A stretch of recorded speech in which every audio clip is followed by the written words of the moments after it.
I need to tell you something that will change the way you see the entire continent of Africa. And I need you to pay very close attention, because what I am about to explain is the biggest theft in modern history. And the man who is ending it is Captain Ibrahim Traoré. If you are watching this video, I need you to do two things right now. First, hit that like button. Not for me, for Africa, for every African who has been robbed for 80 years without even knowing it. Second, I need you to stay until the very end of this video, because what I reveal in the final minutes is information so powerful, so explosive, that it will change how you understand global economics forever. Traoré is doing something right now that no one is talking about. And if you call yourself a supporter of this man, you cannot miss what is coming at the end. There is a currency in Africa called the CFA Franc. It is used by 14 countries. Over 200 million people use this money every single day. They go to work, they buy food, they pay for their children's school, all with CFA francs. But here is what most of them do not know. The CFA franc is printed in France, not in Africa, in France, in a facility in Chamelieres, central France. African money made in Europe. Already, this should make you uncomfortable. But it gets much worse. The CFA franc is pegged to the euro. This means African countries cannot decide the value of their own money. France decides. The European Central Bank decides. Bankers in Frankfurt and Paris decide how much an African farmer's labor is worth. And there is nothing those 14 countries can do about it. But the most outrageous part, the part that should make your blood boil, is this. These 14 African countries are required to deposit a portion of their foreign exchange reserves in the French treasury. Let me say that again slowly. African countries must give their money to France. This is not ancient history. This is happening right now, today, as you watch this video. For 80 years, this system has drained wealth from Africa to Europe. African gold is mined. African oil is pumped. African crops are harvested. And the profits flow through a monetary system designed in Paris, controlled by Paris, and benefiting Paris. When leaders tried to challenge this system, terrible things happened. In 2011, Muammar Gaddafi proposed a gold-backed African currency called the gold dinar. He wanted to unite Africa under a single currency backed by Libya's massive gold reserves. He wanted to end the CFA franc. He wanted to free Africa from the monetary chains of Europe. What happened to Gaddafi? NATO bombed Libya. Gaddafi was killed. Libya was destroyed, and the gold dinar died with him. In 1987, Thomas Sankara, the revolutionary leader of Burkina Faso, challenged French economic control. He refused to pay colonial debts. He demanded African financial independence. What happened to Sankara? He was assassinated, shot dead in a coup backed by France. He was 37 years old. And now, another man stands in the same place, the same country, the same age, fighting the same fight. His name is Captain Ibrahim Traoré. But Traoré is different. Traoré learned from history. He watched what happened to Gaddafi. He studied what happened to Sankara. And instead of making grand speeches alone, he built a coalition. He built an alliance. And then he built a bank. On December 23, 2025, in Bamako, Mali, something historic happened. The leaders of Burkina Faso, Mali, and Niger officially launched the Confederate Bank for Investment and Development. In French, it is called the BCIDAES. The starting capital, 500 billion CFA francs. That is approximately 895 million US dollars, nearly $1 billion. Three countries that the West calls poor, that the West calls failed states, that the West says cannot survive without foreign aid, just created their own bank with nearly $1 billion in starting capital. And who is the driving force behind this? Who pushed this idea from concept to reality? Captain Ibrahim Traoré, the man who kicked out French troops, the man who nationalized gold mines, the man who paid off IMF debts, the man who achieved food self-sufficiency, and now, the man who is building Africa's alternative financial system. This is not just a bank. Listen to what Burkina Faso's Minister of Economy said. He called it a complete break from colonial finance. An international economist who analyzed the bank said it perfectly. This is not just a financial move. It is a political act of sovereignty. These are not just words. This is Africa saying, we will finance our own future. We do not need Paris. We do not need Brussels. We do not need Washington. Now, let me tell you how this bank works, because the details are brilliant. Each of the three countries will contribute approximately 5% of their annual tax revenues to the bank. On top of that, there is a confederal levy, an additional tax specifically designed to strengthen the bank's resources. The bank will finance energy projects, agricultural infrastructure, roads, mining operations, food security programs, and cross-border connections between the three countries. Remember, these three countries sit on some of Africa's richest resources. Burkina Faso produced 94 tons of gold in 2025, making it Africa's fourth largest gold producer. Mali is also one of Africa's top gold producers. Niger holds some of the world's most significant uranium reserves. The wealth is there. It has always been there. The only thing that was missing was a financial system that kept that wealth in Africa. And that is exactly what Traoré and his allies have now created.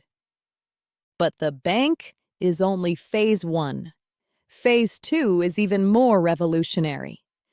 The Alliance of Sahel States is preparing to launch its own currency, a new currency called the Sahel.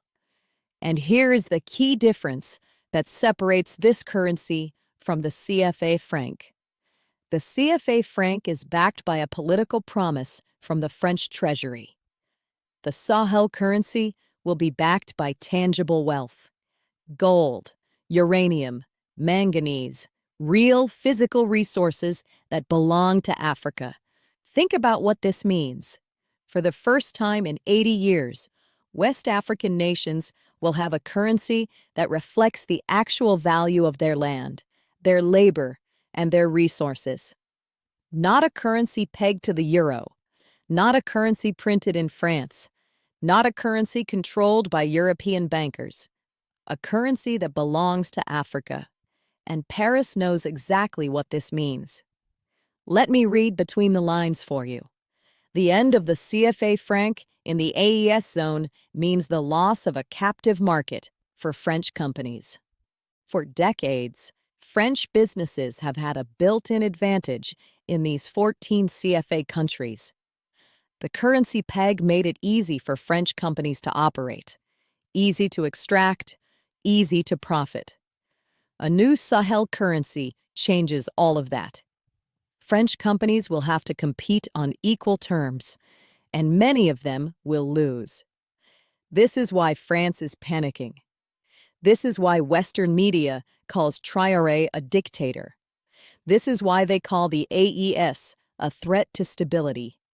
Because the real threat is to French bank accounts.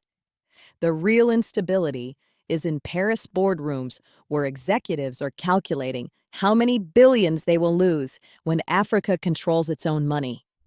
Now I want to address something important. There are people who say this will fail. They say small African countries cannot create a stable currency. They say the bank will collapse. They point to history. Guinea left the CFA in 1958. Mali tried its own currency in the 1960s and struggled. But those countries were alone. They did not have gold reserve. They did not have a coordinated military alliance. They did not have a generation of young Africans connected by social media, demanding change. Traoré has all of this. The AES is not one country acting alone. It is three countries moving together. Three armies, three economies, three sets of resources, united under one vision. And let me tell you something else the critics ignore. The AES just deployed a 5,000-strong unified military force. They launched their own television network, AES Television, to counter Western media narratives. They have trade agreements with Russia, China, Turkey, and Iran. They have the diplomatic support of much of the global South. This is not Gaddafi standing alone in 2011. This is a coordinated, multi-state, resource-backed financial revolution with military protection, media infrastructure, and international alliances. This is different, and France knows it is different. Let me tell you what Traoré understands that makes him perhaps the most dangerous leader in Africa to Western interests. He understands that political sovereignty without monetary sovereignty is an illusion. You can kick out French troops. You can nationalize gold mines. You can change street names. But if your money is still printed in France, if your reserves still sit in the French treasury, if your currency is still pegged to the euro, you are not truly free. Traoré understood this from day one. Every move he has made since 2022 has been building toward this moment. The military reforms, the gold nationalization, the Sopamib State Mining Company, the agricultural revolution, the food self-sufficiency. All of it was preparation. Preparation to reach the point where Burkina Faso could stand on its own 2 feet and say, "We do not need your currency anymore." And now that moment has arrived. The bank is real. The currency is coming. The CFA Franc's days in the Sahel are numbered. I want to end with this. Thomas Sankara once said that he who feeds you controls you. For 80 years, France fed Africa its currency, its financial system, its economic rules. And for 80 years, France controlled Africa. Captain Ibrahim Traoré is ending that control, not with speeches, not with slogans, with a bank, with a currency, with gold reserves, with agricultural self-sufficiency, with a military alliance, with concrete, measurable, undeniable action. 37 years old, survived 5 assassination attempts, kicked out French troops, nationalized gold mines, built a regional alliance, created a billion-dollar bank, and now preparing to launch a new currency backed by African gold. If this is not the most remarkable leader of our generation, tell me who is. Write your answer in the comments. I dare you to name someone doing more for their people than Captain Ibrahim Traoré. And here is what I promised you at the beginning, the information that changes everything. The 3 AES countries together represent 75% of the entire YMU landmass and 50% of its population. When they leave the CFA Franc, it does not just affect 3 countries. It potentially triggers a domino effect across all 14 CFA nations. Because if Burkina Faso, Mali, and Niger prove that life after the CFA Franc is not only possible but better, every other CFA country will ask the same question. Why are we still in this system? This is not just about 3 countries. This is about the liberation of an entire continent from the last chain of colonialism. And the man holding the key to that chain is Captain Ibrahim Traoré. Share this video. Share it everywhere. Your friends need to see this. Your family needs to understand this. The mainstream media will never tell this story. We are the media now. Traoré Command is the media now. Subscribe. Turn on notifications, because the next chapter of this revolution is being written right now. And you do not want to miss a single word. From Traoré Command, with love. Until next time.